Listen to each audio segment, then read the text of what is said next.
Bem-vindos ao Da Capa à Contracapa. Um novo barómetro da Fundação Francisco Manuel dos Santos mostra que os portugueses têm uma imagem globalmente positiva do poder local, mas querem mais influência das autarquias em áreas como a saúde ou a habitação. O poder do Presidente da Câmara é reconhecido nos municípios, mas a influência dos cidadãos, das associações ou até das oposições nas políticas concelhias é diminuta aos olhos dos municípios.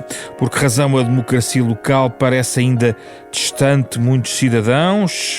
Que qualidades os portugueses procuram nos autarcas? Algumas questões para a nossa conversa desta semana num debate com Filipe Teles, investigador da Universidade de Aveiro, coautor deste barómetro, e Paulo Fernandes, o presidente da Câmara Municipal do Fundão.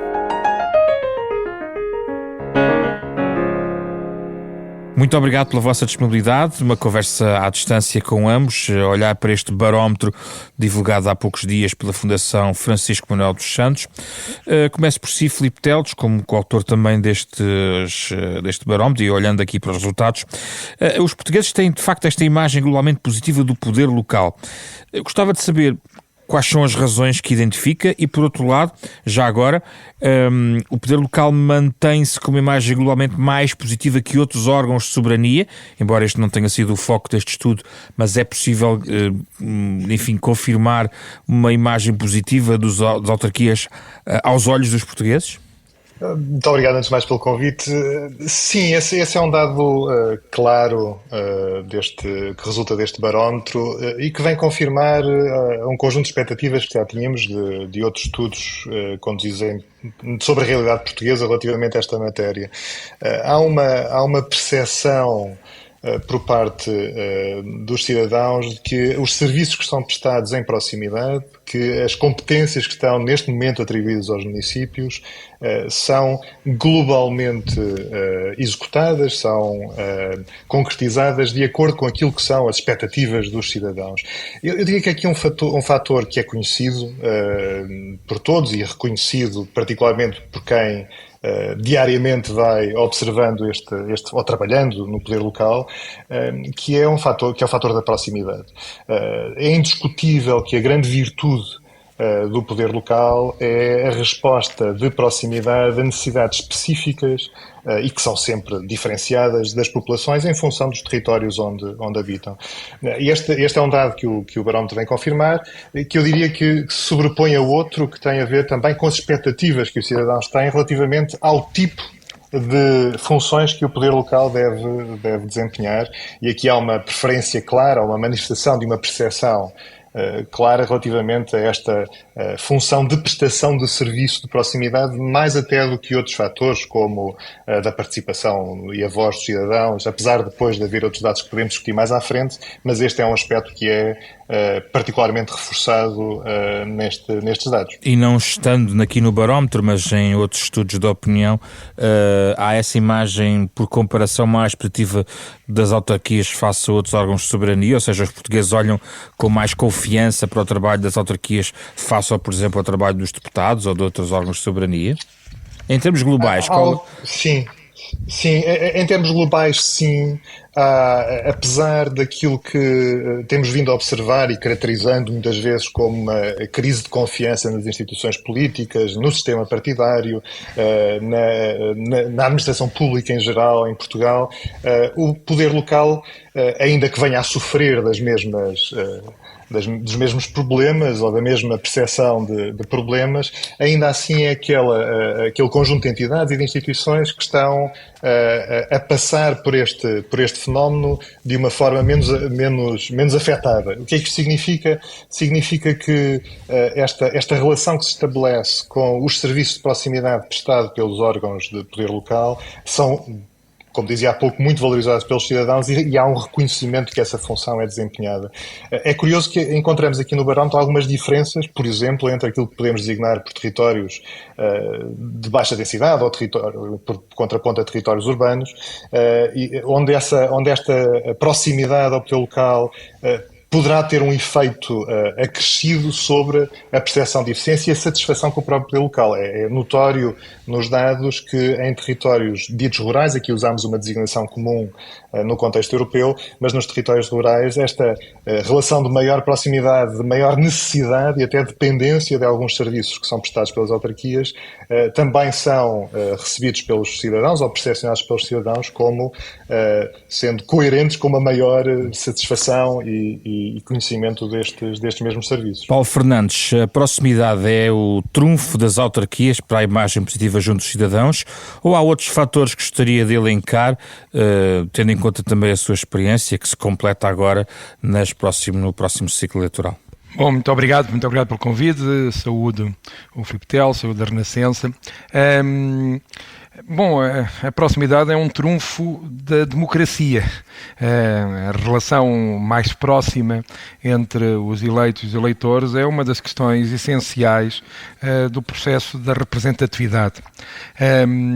E quanto mais conecto e conectado a esse relacionamento, e quanto mais leal, firme e fluido é esse relacionamento, geralmente estamos perante, digamos, democracias de maior qualidade.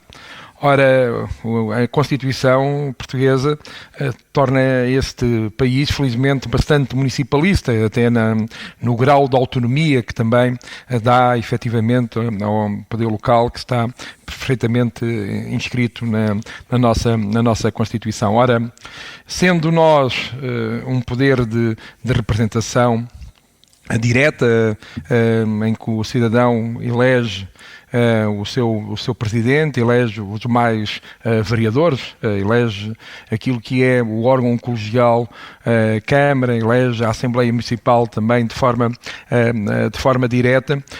Isso ajuda muito nesse relacionamento, por isso não é de estranhar que num tempo de alguma erosão, nomeadamente relativa aos partidos políticos, se note essa maior resiliência ou essa maior resistência positiva na relação que estabelece entre os representantes e os municípios. Mas também há uma outra questão que eu gostaria de referir, e creio que também o estudo que saúdo de alguma forma também reflete, é que é mais fácil por vezes fazer aquilo que é a avaliação da própria eficácia, do próprio impacto das políticas municipais, locais, e isso também ajuda a que o cidadão sinta que eventualmente o seu voto possa fazer mais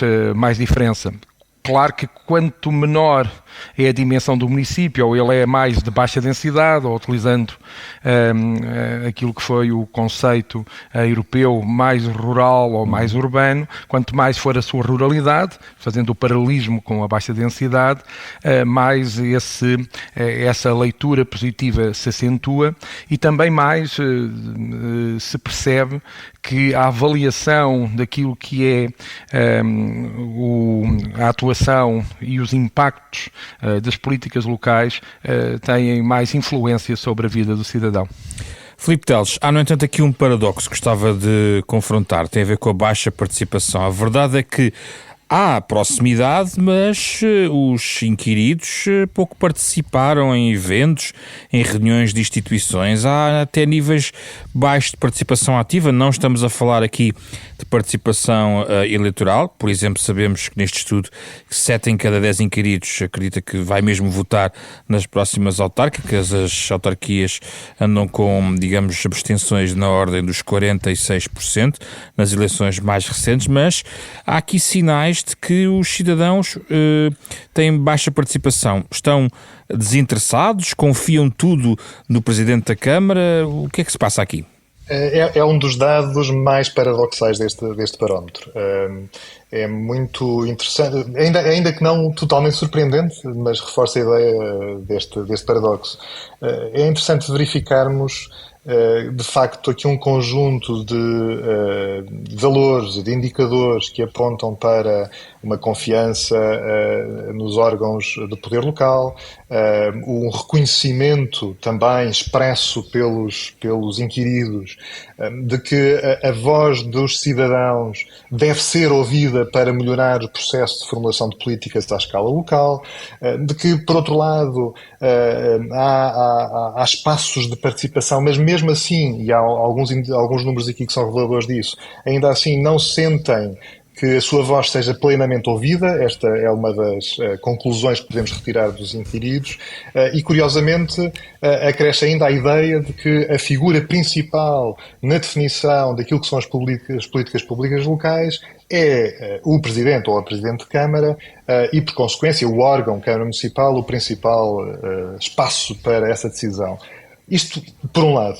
Por outro lado, o paradoxo verifica-se precisamente por aquilo que diz. É que depois, quando perguntados relativamente à participação, e de forma muito objetiva, nós procuramos não ter aqui uma questão que fosse subjetiva e que apelasse ao desejo ou não de participar, mas sim perguntando objetivamente se em reuniões públicas de Câmara, em espaços prévios ou posteriores à agenda prevista em Assembleia Municipal, quando o regimento assim o prevê, com a participação dos cidadãos, em outros espaços que são normais, promovidos pelos municípios para o envolvimento dos cidadãos nos processos de decisão, como consultas públicas, fóruns, etc. A resposta é exatamente vai num sentido contrário. Não manifestando nenhum desejo, mas apenas confirmando que, de facto, não há este envolvimento. É muito difícil, pelos dados que temos, exceto reportando aquilo que sabemos sobre a cultura política e a cultura de participação em Portugal, mas é muito difícil, por estes dados apenas, explicar o fenómeno.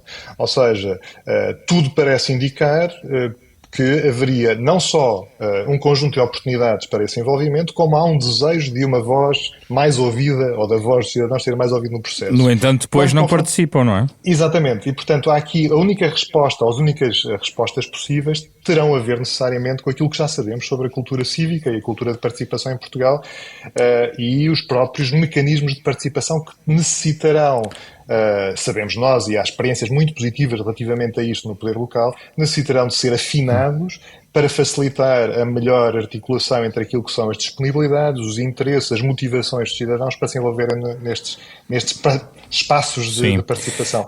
Devo só sublinhar isto, se me permite, que as experiências de inovação democrática que correspondem precisamente a estes espaços que se observam em Portugal acontecem precisamente ao nível local e, portanto, também é um dado positivo que importa sublinhar, é que estas tentativas de criar mecanismos mais fáceis de envolvimento dos cidadãos também acontecem à escala local, com exemplos pontuais muito, muito interessantes. Paulo Fernandes, como é que interpreta este paradoxo? Bom, vou na mesma linha do Filipe, evidentemente.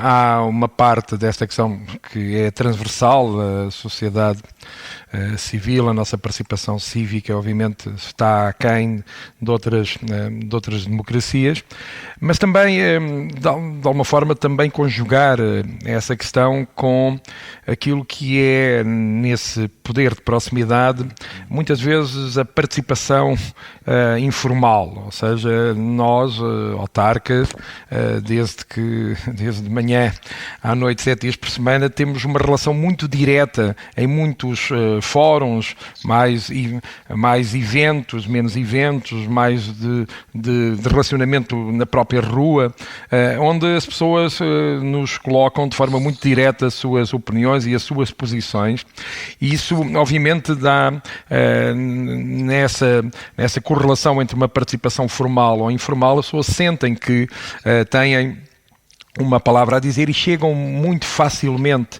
a quem as representa. Um segundo aspecto que me parece também interessante foi ver algo que também parece paradoxal, que é, de repente, quando se pergunta em termos do conhecimento das políticas públicas, nomeadamente nos municípios mais urbanos, refere que conhece melhor aquilo que o governo está a fazer numa perspectiva da governança do que propriamente, às vezes, aquilo que é o próprio município.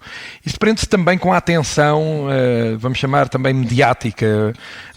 Hoje há muitos meios de comunicação locais que desapareceram, o que é muito negativo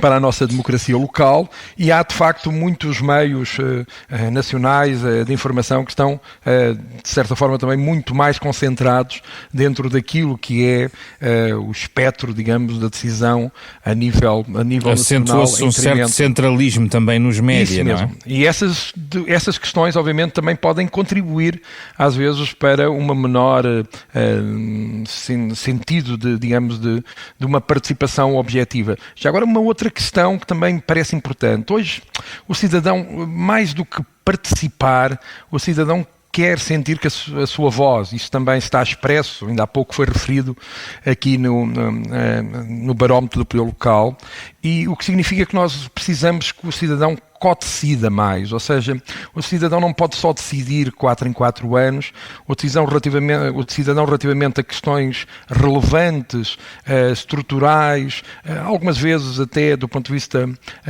de definição de prioridade, porque governar é a arte do possível. Com que instrumento, Sr. Presidente? Olha, às vezes instrumentos que também estão previstos na perspectiva do que é que pode ser a consulta pública, às vezes também estão previstos aquilo que é o referendo de natureza mais local, mas muitas vezes trazer os cidadãos para modelos de co-governança, o que podem ser focus grupos, o que é que podem ser grupos de ação local relativamente a temas e agendas, sei lá, na mobilidade, na educação, os conselhos municipais que hoje existem, alguns deles já têm funções executivas e são abertos ao multinível e, sobretudo, à pluridisciplinaridade, e onde o cidadão também tem. Mas isso depende se o autarca quer abrir, no fundo, essa é digamos, é uma estratégia, uma política local de abertura à sociedade que é motivada pela própria autarquia, certo? É uma boa, a questão que está a colocar é muito interessante, e o próprio barómetro também, quando pergunta ao cidadão quais são as características importantes do Presidente da Câmara para definir a sua escolha, refere logo, salvo erro, em segundo lugar, que é o estilo de liderança, e nesse estilo de liderança há abertura ao cidadão, há abertura à sociedade civil, há abertura às outras entidades, aos modelos mais de geometria variável, multinível, é algo que o cidadão representa logo como uma das características fundamentais para a definição da sua, digamos, da sua prevalência em termos do sentido hipotético de um voto.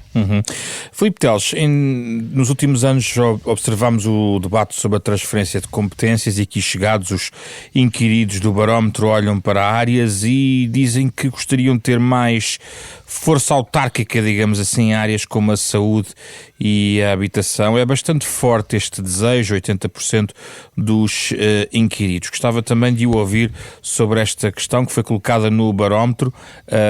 Não sei se também tendo em conta ou a necessidade de avaliar uma percepção dos portugueses em relação digamos, às áreas que podem de facto ter mais aprofundamento político no plano local.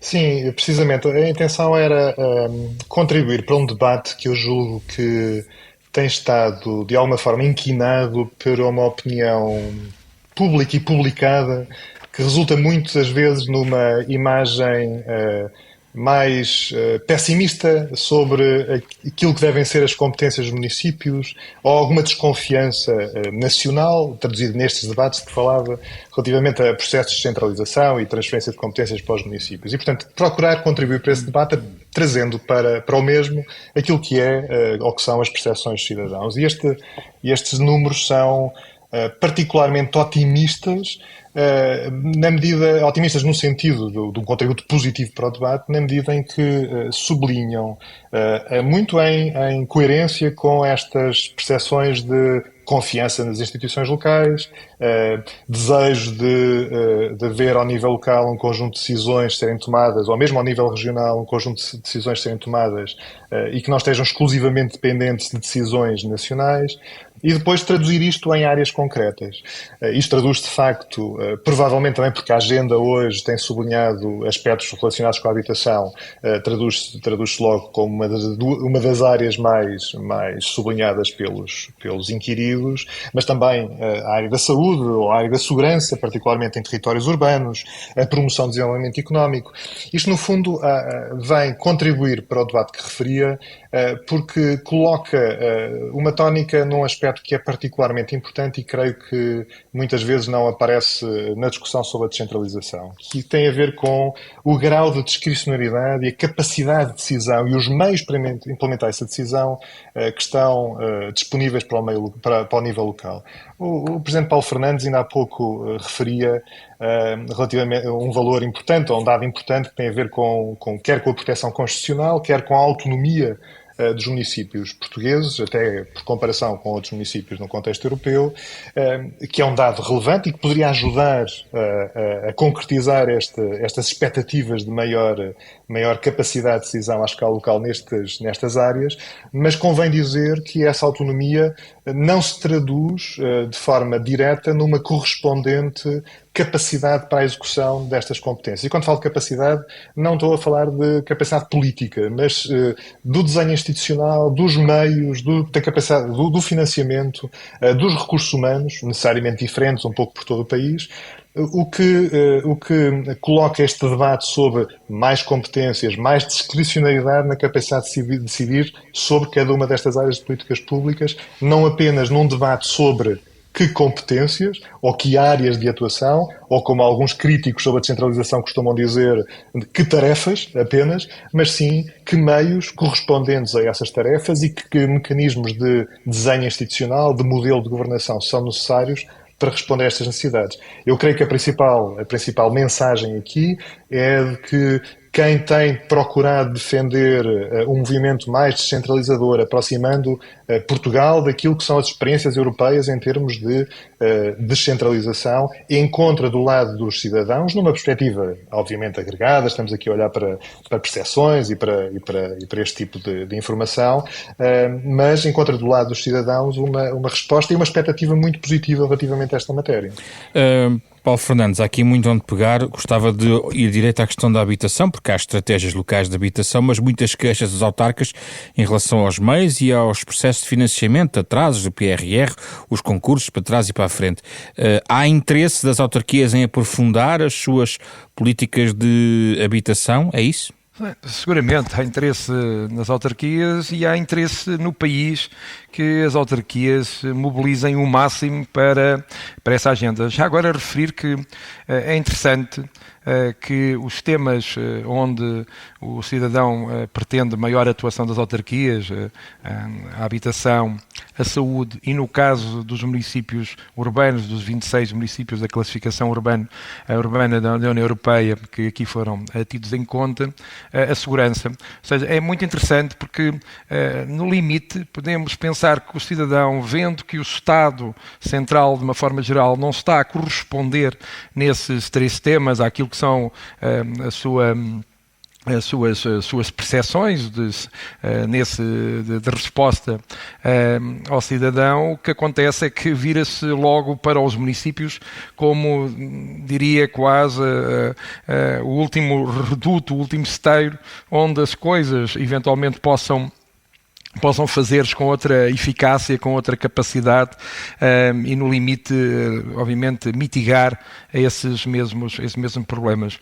É óbvio que na habitação, acho que é um bom tema para introduzir algo que também trespassa neste estudo, que é, de uma forma geral, as pessoas sentem que o princípio da subsidiariedade, ou seja, o princípio de colocar os meios mais próximo de quem possa resolver com maior eficácia, é de facto o princípio central.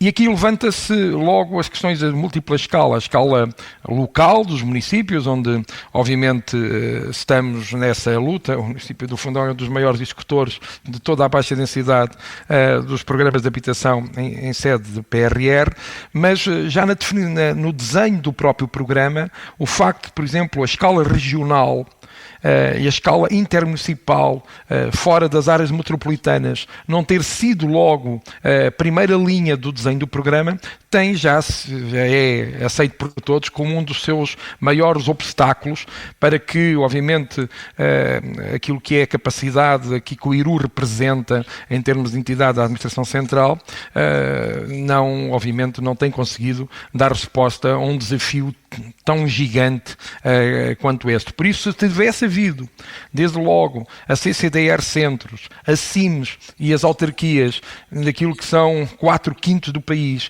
entrado logo na primeira linha do próprio desenho do PRR Habitação, seguramente hoje estaríamos muito melhor em termos da execução e com, obviamente, muito menos riscos naquilo que possa ser, nesta área, eventuais... Mas o paradigma, Sr. Presidente, é o mesmo, ou seja, pode haver uma estratégia local, pode haver uma ideia do ponto de vista local ou até intermunicipal, mas há sempre um funil centralista, digamos assim, que impede, no fundo, que haja um financiamento consequente.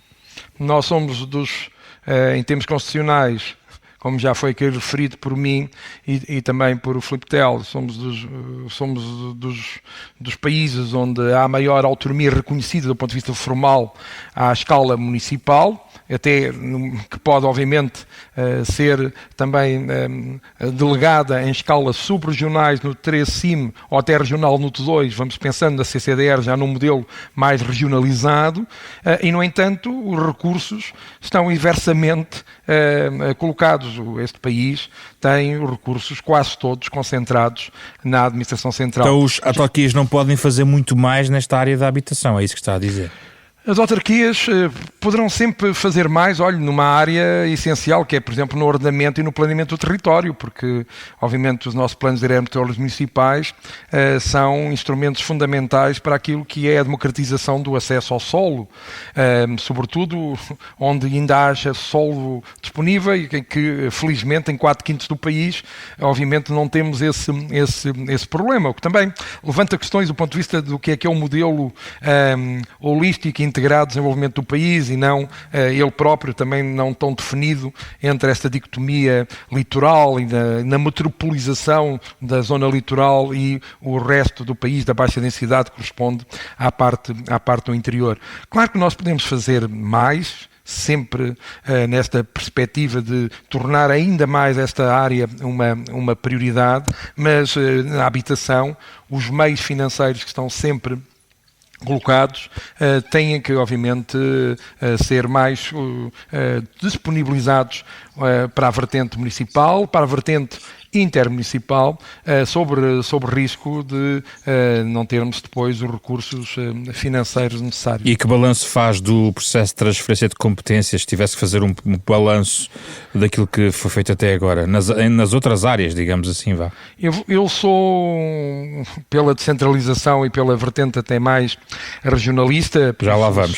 Assumo essa linha, só para dizer que eu acho que nós podíamos ter muito mais reforçadas as competências e não, às vezes, meramente tarefas. Quando apareceu no barómetro onde é que os municípios, de alguma forma, têm grande parte da sua despesa, aparece em serviços gerais e estruturais e não comparado com outros países muito mais descentralizados, onde aparecem os temas. Se quisermos uma contabilidade mais analítica, se quiséssemos, apareciam as temáticas da saúde, da educação, da habitação. Isso exatamente porque não nos deram competências. Muitas vezes passam-nos uma parte da tarefa, de alguma forma descarregam tarefa no município, mas nós hoje temos uma capacidade de planear, de pensar e decidir que vai muito além da tarefa e ela era muito bem-vinda, obviamente com o pacote financeiro adequado, mas ela era muito bem-vinda para aquilo que é a afirmação e a qualidade dos serviços públicos em geral. Filipe Teles, 6 em cada 10 inquiridos concordam que os investimentos e os serviços públicos devem ser adaptados às necessidades específicas de cada região e decididos a esse nível, mesmo que isso possa gerar diferenças regionais. O estudo abre a porta a um aprofundamento do regionalismo e, sem temor da palavra, à própria regionalização? Eu creio que a forma como a questão foi colocada responde imediatamente à pergunta. De facto, nós tivemos algum cuidado na forma de questionar os inquiridos relativamente a estas matérias. Tem essencialmente a ver com a capacidade de decidir à escala regional, sem identificar-nos nesta fase em que áreas de política, em que tipo de responsabilidade é que estaríamos a falar, mas procurar perceber em que medida é que os cidadãos hoje, já passaram quase 30 anos do referendo, se colocam perante questões que estão na base da regionalização, ou seja, questões de princípio, não têm necessariamente a ver com os aspectos que dificultam necessariamente um processo de regionalização em Portugal e que têm a ver nomeadamente com a questão que está constitucionalmente protegida e que tem a ver com o mapa das regiões, mas sim com uma questão de princípio fundamental e que justifica o facto da maior parte dos países europeus terem estruturas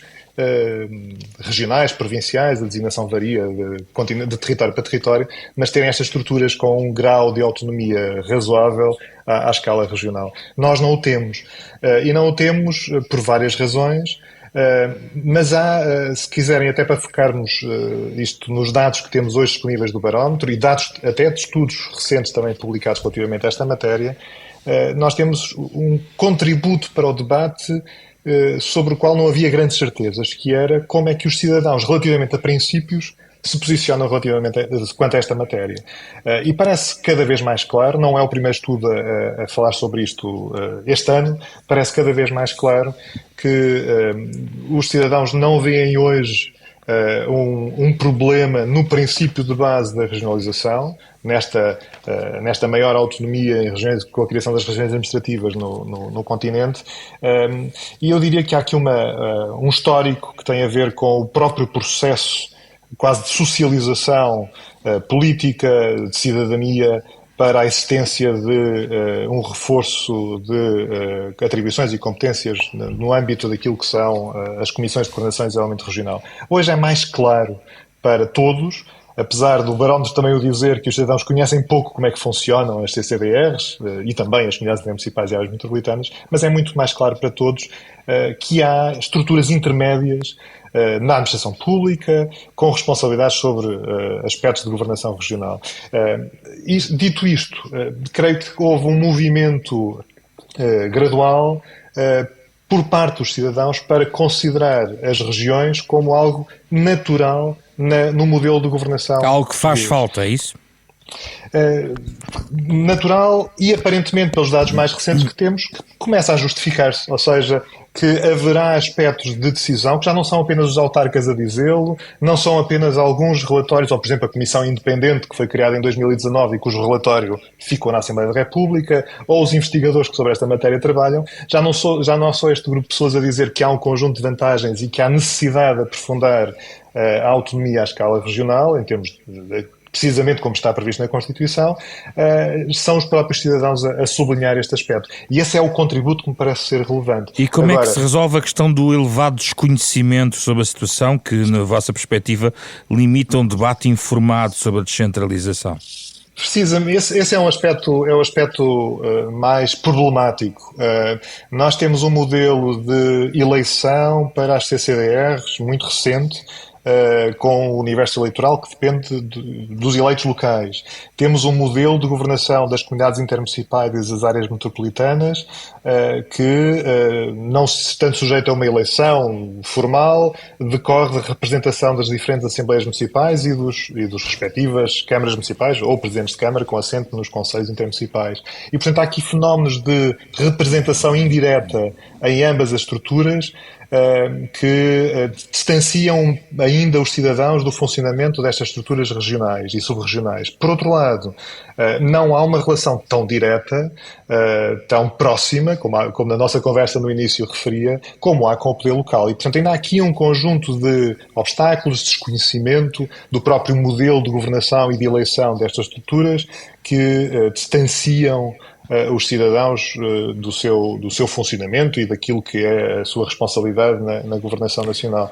No entanto, este tipo de inversão do fenómeno que estamos a observar acontecerá quanto mais responsabilidades e mais competências os cidadãos reconhecerem que estas estruturas regionais têm e, portanto, é a altura de ultrapassar alguns dos mitos, alguns dos entraves que são colocados a este debate, reconhecendo que há, ainda assim, um conjunto de dificuldades que é preciso enfrentar. Paulo Fernandes, sendo um regionalista convicto, isto não é novo e que ainda agora estava a afirmá-lo, há aqui algumas questões interessantes para si, mas só aqui talvez, aproveitando para fazer alguma pedagogia, neste momento penso que ainda é presidente do Conselho Regional da CCDR Centro, ou seja, a Comissão de Coordenação e Desenvolvimento Regional. O Conselho Regional, no fundo, tem a representatividade de várias entidades, não é? Neste contexto, e acompanha, digamos, a atividade do Conselho Diretivo, digamos assim. E li também, já agora, recentemente, que o próprio Paulo Fernandes estava a equacionar candidatar-se à CCDR Centro. Consegue garantir que isso vai acontecer? Bom, sim, estou a equacionar de facto essa candidatura, mas queria-me já tomou a decisão? Está para breve. Obviamente as próprias eleições, como foi aqui referenciado, decorrem daquilo que é o ciclo eleitoral autárquico e, nomeadamente, também o âmbito quer das câmaras, quer das assembleias municipais, vai ser quem vai escolher os próximos presidentes. Está à espera das relações de força de outubro, é isso? Eu tenho a minha decisão tomada, independentemente dessas relações de força, mas obviamente vou aguardar mais uns dias já até se percebeu que está disponível, já se percebeu. Totalmente pública. E porquê é que isto é importante? Porquê é que a CCDR é importante agora neste novo contexto? Bom, as CCDRs estão, neste momento, a assumir verdadeiramente mais competências, neste momento, para além das competências do ordenamento, planeamento e a coordenação de políticas públicas a nível regional, acrescenta-se a agricultura, que recentemente também foi integrada na CCDRs, foi anunciada há muito pouco tempo a área também da educação, onde vão estar na CCDRs aquilo que serão os delegados regionais na área da educação. O património e cultura também já foram integrados na parte da CCDRs, e eu diria que tendencialmente as grandes áreas da administração vão ali estar a nível da NUT 2 regional, por isso tem a escala adequada, tem um território administrativo de região plano, que já agora decorre até também do processo fundacional da nossa nova da Constituição Democrática, e como tal acho que ali está a escala ótima e começam a estar a concentrar, digamos, as diferentes áreas do que pode ser um modelo tendencialmente de governança regional, e eu sou daqueles que acredita que com mais democracia e mais democracia direta é quase sempre sinónimo de maior desenvolvimento. Assim nós vemos nos países de democracia, digamos, mais evoluída, e como tal, creio que é por aí que se vai, num país que é relativamente pequeno, mas estas 5 regiões plano do território continental, porque já temos, obviamente, o país regionalizado quando pensamos nos Açores e na Madeira, parece-me que vão ao encontro também de uma certa diversidade do próprio país. Mas, Paulo Fernandes, quando fala de democracia direta, a verdade é que essa instância regional não tem eleição direta pelos cidadãos. Esta foi a questão que, no fundo, nos levou ao referendo há 30 anos, como o Filipe Teles lembrava. Sim, é verdade. E isso provavelmente... não é um ponto a rever, não é contornar, de certa forma, digamos, os problemas de uma eleição para uma instância regional? Eu o que digo é que estamos num caminho. O que eu pretendo é que, obviamente, possa haver eleição direta. Para esse caminho, estes trâmites de concentração de poderes e de centralização e de desconcentração também de poderes nas CCDRs é, no meu entender, bastante adequado.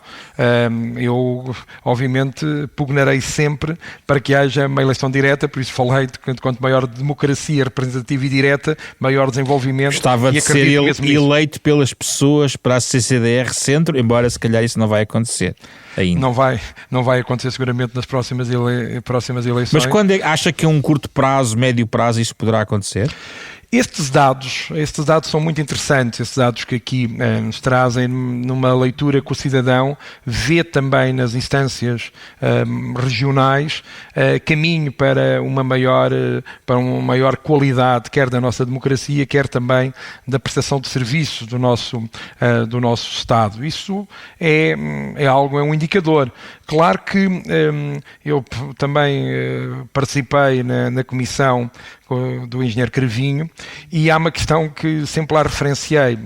Esta questão das regiões é bidirecional, ou seja, por um lado, o que é que o Estado vai deixar de fazer e passará para as regiões, mas também é muito importante para os municípios e para as CIMs aquilo que elas deixarão de fazer de forma direta para passar para a região ou para o modelo intermunicipal. E é neste equilíbrio entre aquilo que vai ganhar escala, por um lado, partindo do poder local para o poder regional, e aquilo que vai ganhar proximidade, partindo do Estado Central para aquilo que são as regiões, é nesse equilíbrio que provavelmente vamos conseguir ganhar esta questão com o cidadão. Consegue-me dar um exemplo para as pessoas entenderem numa área concreta o que é que, na sua opinião, pode ser, digamos, transferido, digamos, da célula central para a célula regional e vice-versa, ou seja, onde é que está aqui a fronteira entre o que se passa por um lado e para o outro? Num caso concreto, por exemplo, Por exemplo, há bocadinho estávamos a falar da área da habitação. Sim. A área da habitação, claramente, há estratégias locais, praticamente os 308 municípios e cartas locais de habitação em mais de 200 municípios, seguramente. A leitura da região, do ponto de vista do que é a procura, oferta de solo, ainda para mais tem os instrumentos dos planos diretores municipais na escala municipal, mas tem o documento dos planos regionais de ordenamento do território na escala regional. Por exemplo, era uma área onde claramente haveria muito mais eficácia se ela tivesse decidida num plano regional. Não é por acaso que mesmo o Estado Central, quando tivemos esta possibilidade a partir do PRR, os seus primeiros grandes contratos de programa fez com as áreas metropolitanas, que de certa forma já representam um upgrade relativamente àquilo que é os modelos intermunicipais, e também com as regiões autónomas. Já se percebia que aí, obviamente, o caminho era logo de uma proximidade a uma escala suficientemente grande, mas também com a proximidade àquilo que é os contextos deste país, que são muito diferentes, como sabemos, são muito assimétricos relativamente a quase todos os temas. Professor Presidente, acha que estas poderão ser as últimas eleições, digamos assim, sem participação direta dos eleitores para a CCDR? Acredita que no espaço de meia década essa questão poderá ser clarificada a favor de um processo mais democrático com a intervenção dos cidadãos? Com realismo, não acredito que seja 5 anos, é muito curto perante o estado atual para podermos fazer um processo de regionalização com segurança, mas porquê? Vamos chamar democrática. Parece-me que ainda vamos precisar provavelmente de um pouco mais, porque este modelo que está a ser seguido pelas CCDRs é um modelo, obviamente, que creio que pode acelerar noutras áreas, mas ainda está muito no seu início. E por outro lado, creio que esta questão no ponto de vista também do próprio planeamento regional, subscrito por uma parte eleitoral, dado os quadros comunitários que também temos, parece-me que ainda não vai ser possível, de alguma forma, ser conectado, porque seria interessante, já que o próximo quadro comunitário, que já começou a sua negociação e estará ali a partir de 2030, na sua fase final de aceleração, e ainda por cima ele tem contingências preocupantes, nomeadamente, eventualmente, o fim ou não dos programas regionais. Espero que o país nunca vá por esse que leva a um paradoxo, quer dizer, as estruturas regionais podem surgir numa altura em que, paradoxalmente, os fundos nessa perspectiva vão ser cada vez menores. Por isso é que eu considero que devemos, se calhar, pensar no espaço de entre 5 a 10 anos como um espaço eventualmente mais realista para que se possa, de uma vez por todas, regionalizar o país.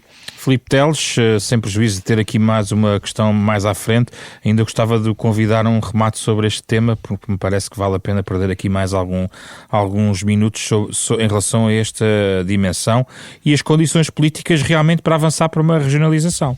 Eu creio que o Presidente Paulo Fernandes foi muito claro na avaliação das condições políticas, institucionais e até constitucionais.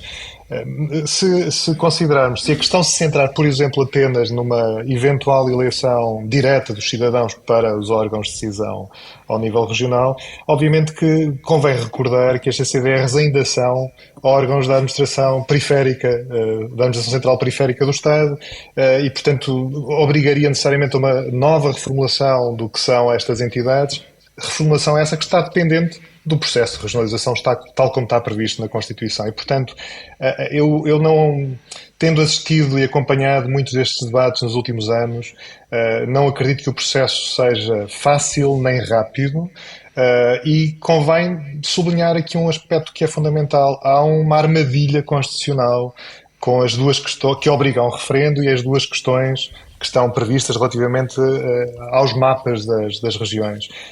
Convém também dizer que em mais nenhum país europeu estes processos, que são processos de aperfeiçoamento dos modelos de governação interna de cada Estado, de cada país, estão sujeitos a processos, a situações referendáveis. O que é que isto quer dizer? A maior parte dos parlamentos nacionais, quando procede a reformas da sua governação subnacional, falo com a autonomia que já o tem para o fazer e não faz depender deste processo. Por isso também partilho do ceticismo, deixe-me dizer assim, acho que o Paulo Fernandes perdoará a palavra, de facto há algum ceticismo relativamente à rapidez com que este processo pode avançar. Por fim, a grande diferença é que agora há evidências de que não são apenas algumas vozes que falam sobre esta matéria, mas os próprios cidadãos reconhecem que haverá mérito num modelo mais descentralizado e, naturalmente, regionalizado do país. Por fim, Filipe Teles, o que determina o voto e que qualidades procuram os portugueses nos autarcas?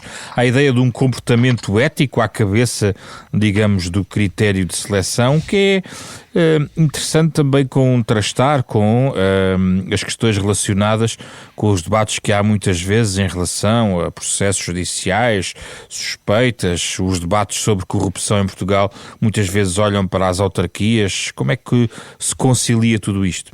São duas questões diferentes e eu gosto sempre de as separar. A primeira diz respeito àquilo que este barómetro procura apontar e que tem a ver com fatores que, do ponto de vista da percepção dos cidadãos, determinam o voto nas eleições autárquicas. E convém sublinhar que os dois principais fatores, particularmente quando, por exemplo, um Presidente de Câmara não está impedido de ser recandidatado, de se recandidatar, é a avaliação do desempenho da Câmara Municipal que termina o mandato nesse período. Esse é um primeiro fator, acompanhado do próprio de quem é a figura do candidato ou da candidata a Presidente de Câmara. Portanto, os principais aspectos que os cidadãos têm em conta no momento da decisão é o que se passou até hoje, olhando para trás, que avaliação faço enquanto cidadão do desempenho da atual maioria ou executivo municipal que está em funções, portanto, no fundo projetando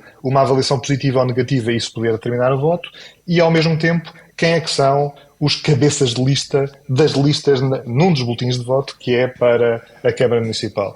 E são estes os dois principais fatores. Segundo aspecto, cingindo apenas neste que tem a ver com o reconhecimento de que, e já o adivinhávamos por estudos anteriores, e por isso é que acrescentamos este exercício de testar as características individuais dos candidatos a Presidente de Câmara.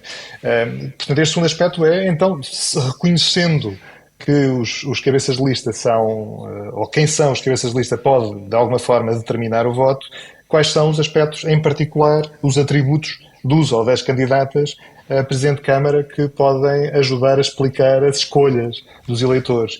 E aqui sim aparecem três aspectos particularmente sublinhados: a orientação ideológica, mas não a filiação partidária, ou seja, há um reconhecimento de que, e por outras questões que nós aqui não apresentamos no relatório do barómetro, mas estão disponíveis nos dados, há uma distinção entre orientação ideológica e filiação partidária, é isso? Há uma distinção, e há uma distinção que até se traduz de uma forma muito clara, dizia eu, em dados que não estão no relatório, mas tem a ver com a própria auto-identificação dos respondentes a este questionário relativamente à sua posição ideológica. E, portanto, a proximidade ideológica ou a visão que tem para o município, dito de uma forma mais abrangente, por isso é que é diferente da filiação partidária. A forma como se posicionam os candidatos relativamente àquilo que é a sua função enquanto Presidente de Câmara. A forma como entendem, por exemplo, a participação dos cidadãos como mais ou menos relevante. A forma como entendem que devem ser as políticas públicas e o papel dos órgãos políticos na sua condução, aquilo que podíamos dizer de uma forma muito geral, a orientação também ideológica, quando coincidente com a orientação ideológica dos cidadãos, tendem a ser favorecidos ou tendem a ser privilegiados pelos eleitores. E, portanto, em primeiro lugar, esta ideia de proximidade em termos de orientação ideológica. Em segundo lugar, não por esta ordem, mas agora nisto que estou a sublinhar, o aspecto do estilo de liderança. O Paulo Fernandes referiu isto ainda há pouco, e que está próximo da ideia também de orientação ideológica, mas consideramos aqui de forma diferente, e que tem a ver com a forma como a condução das políticas públicas, da relação com os cidadãos, com os outros atores das redes de governança local, é feita ou é percepcionada como feita pelos putativos futuros presidentes de Câmara. Terceiro aspecto, e esse bem sublinhado, e aparece logo em primeiro lugar, uma percepção de integridade. A pergunta que fez é importante porque este pode parecer muitas vezes como uma espécie de... Ora, aqui está um segundo paradoxo no barómetro. Então, há pouco falámos da participação, este também. Pelo menos em relação aos debates que temos assistido, exatamente. Não é?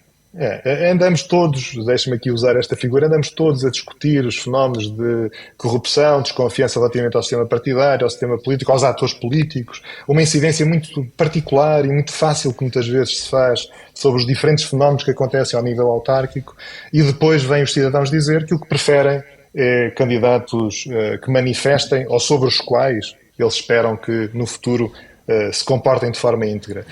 Eu devo dizer que por várias razões isto não é um paradoxo. Primeiro, há aqui uma expectativa, não é? Há uma preferência, provavelmente até como consequência, precisamente, de uma imagem pública mais negativa sobre o exercício da atividade política. E, portanto, a imagem e os debates traduzem esta percepção uma imagem negativa, desculpa a redundância, e, portanto, a integridade tende a ser cada vez mais favorecida como uma espécie de contraponto. Essa seria uma resposta. A segunda é que importa ver isto também à luz dos restantes resultados do barómetro. E a confiança que os mesmos respondentes manifestam no poder local, a satisfação média favorável relativamente àquilo que é o exercício do poder local, provavelmente vem desmontar um bocadinho este debate que eu diria que é uma percepção generalizada a nível nacional e que não corresponde a uma realidade afinal tão presente, que é dos fenómenos, parece exageradamente presentes, de corrupção à escala local. Convém dizer que estamos a falar de 308 municípios, de 308 situações completamente diferentes, e que é muito fácil traduzir muitas vezes 1, 2, 5, 10 casos Pelo todo. Exatamente, e tomar esta parte pelo todo, inquinando o debate público sobre a corrupção ou sobre a integridade. Paulo Fernandes, para fechar, isto responsabiliza os autarcas como exemplo ético para os cidadãos. Os autarcas, obviamente, têm que ser muito mais exemplares. Somos seguramente da área dos titulares de cargos públicos, aqueles que também somos mais verificados, até na perspectiva da proximidade. Ela, obviamente, é sempre bastante bidirecional e, como tal, somos mais escrutinados, seguramente, que qualquer outra área do que é a governança. Sobretudo, todos os poderes regulatórios, judiciais, seguramente, pelo próprio cidadão, seguramente isso é assim. Agora, há uma questão muito interessante relativamente à forma como hoje o cidadão olha para nós. Olhando também para todo o barómetro, nós temos que romper um pouco esta militância da desconfiança. Hoje, as pessoas mais que militantes na área A ou B, claramente parece-me que cada vez mais vemos uma militância muito desconfiada, muitas vezes até facilmente levada por um ideário mais populista, e perante outros ideários mais moderados, e não tão populistas, que me parece que temos que bater-nos por eles. Uma das questões também é a informação. A informação correta, a informação verificável, a informação que seja leal no sentido de poder ser utilizada por todos. Mas acha que há cada vez mais populismo nas autarquias? Diria que esse é um risco. As autarquias hoje estão cada vez mais presencialistas. Essa também é outra das questões que decorre aqui do barómetro, que é óbvio, não tão órgãos tão colegiais. Veja que nas questões, muitas vezes nós fala das equipas, fala-se muito da figura do presidente, quando obviamente as equipas são essenciais na perspectiva do que é a resposta a tantas questões. E acha que é preciso travar esse risco de populismo, é isso? Eu acho que nas autarquias pode ser um dos lugares onde o populismo vai ter eventualmente maior dificuldade de entrada, quando o sentimos, obviamente, no país e no conjunto dos países das democracias ocidentais ele está em força, mas nas autarquias, exatamente por esta leitura mais personalizada, por essa necessidade de demonstrar de forma mais estruturada um determinado movimento local, eu acho que aí é um dos sítios onde podem ser mais travados. E como é que se pode travar? É a questão da informação, na sua perspectiva? Eu acho que há uma questão de informação, há uma questão, obviamente, como estávamos a referir, da integridade e transparência. Obviamente são questões, sempre também muito, muito importantes. E há uma questão também da avaliação das políticas, ou seja, as questões nas autarquias não são tão da percepção, que hoje é uma palavra que em muitos aspectos é bastante perigosa, mas são mais da realidade concreta, da realidade física das respostas. É verdade que este barómetro, há alguns aspectos, até nesta perspectiva de agendas mais fraturantes, que por acaso gostava de ter visto. Por exemplo, na relação das autarquias relativamente às questões das migrações ou da demografia, fala da parte económica, que está aparece logo em terceiro lugar, já na escolha dos cidadãos como das respostas, mas era muito interessante. Ou, por exemplo, nas áreas mais de inovação e de concretização de novos modelos, são questões que hoje o cidadão se calhar não se percebe tanto, mas hoje as respostas locais, hoje o mundo governa-se entre Estados, mas hoje o mundo também se governa nas relações entre as cidades, entre os diferentes territórios. Gostaria de ver isso mais avaliado, é isso? Pelo menos gostava às vezes de ver enunciado, porque para chamar muita atenção do que é hoje um papel muito importante que os autarcas também fazem nesta, vamos chamar, desta diplomacia económica, ou às vezes numa certa diplomacia demográfica, no sentido de serem, na perspectiva da inclusão e do acolhimento, também a primeira linha onde, ao fim e ao cabo, as coisas podem correr bem. Muito bem. Filipe Teles, só uma nota, essa questão da imigração poderá vir nos próximos barómetros, digamos assim? Ou poderá fazer parte da reflexão seguinte, noutra fase? É uma reflexão fundamental ao nível do poder local, do papel, particularmente, que o poder local tem tido e pode ter ainda mais nestas matérias. Devo sublinhar também, já agora, que a Fundação Francisco Manuel dos Santos, que é responsável pela condução destes barómetros, já publicou há algum tempo um barómetro sobre os fenómenos das migrações em Portugal. É verdade. E, portanto, julgo que o cruzamento nesta fase não era necessário. Sobre isso, exatamente. Exatamente, mas agora o cruzamento entre estes dados é importante e fica o desafio. Muito bem. E ficam também as vossas reflexões. Eu agradeço, Paulo Fernandes, e também Filipe Teles, a vossa participação neste espaço. Muito obrigado. Muito obrigado. Vamos na próxima semana encontrar outro tema. Para já lembrar que esta conversa está disponível de forma integral em formato podcast nas plataformas digitais habituais. O genérico original do programa é do pianista Mário Lajinha. Fizeram o programa esta semana Rui Glória, Diogo Casinha, Marina Duarte, Ana Marta Domingos e José Pedro Frazão. Então voltamos na próxima semana para outra conversa.